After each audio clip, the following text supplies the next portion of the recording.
Nancy here, and I want to teach you how to do more mirrored increases. On my last video I showed you how to do make one left, make one right.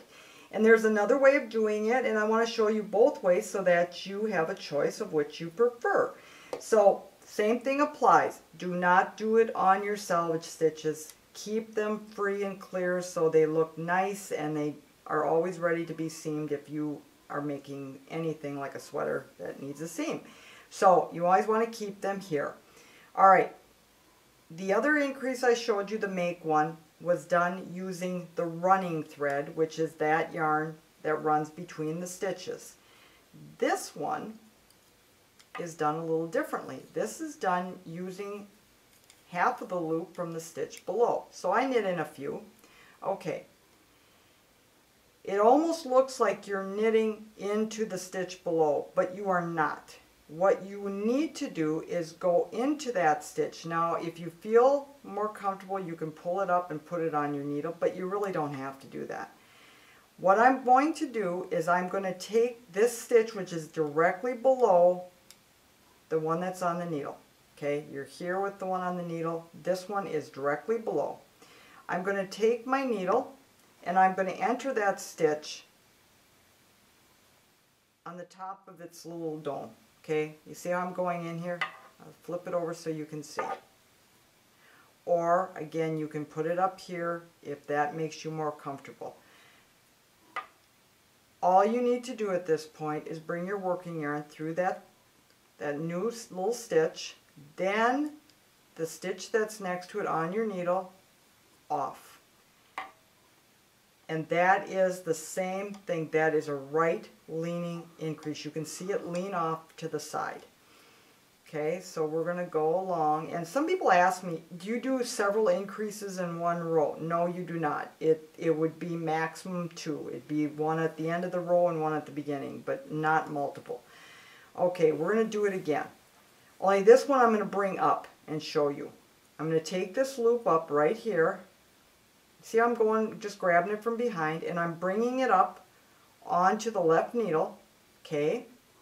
And I'm going to knit it, and I'm not going to pull this thing tight, okay? I'm going to be really careful about that. If it gets tight, it's going to pull, and then it's going to show. Off, and then I'm going to knit the next stitch, okay? It looks very good. I do like that increase. That is a right slant increase, okay? Now we're going to go down and we're going to make its mate. Actually, this is probably my preferred increase. The other one seems to leave a little hole behind. It can see, look at that, you can't even see it. These you can kind of see, you know, they're a little bit, but these I think look great. Alright, so we're going to go down. Now this one is a little different, okay? Because we want it to lean to the left, you would say, okay, go into this here, this stitch. But actually, we've already passed that. We want to go into the stitch below that, right here, okay? Does that make sense? Because the working yarn now is on the right side, we've already passed the stitch, so if I did the increase here, it wouldn't work because it would be too high. It wouldn't be across from itself. It would be on a different row. Okay, so I hope that makes sense to you. Okay, so we're not going to go in this one. We're going to go into that stitch. So we're going right here. Okay, can you see that?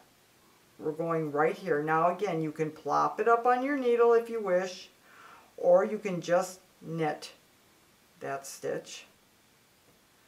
Okay, and off it goes. Then knit your next stitch, and now you can see that that one leans to the left. Okay, there's your left leaning increase. Okay, so let's do it again.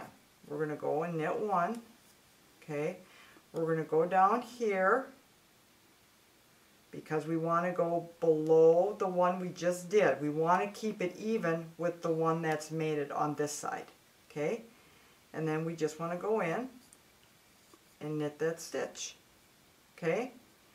And that is the left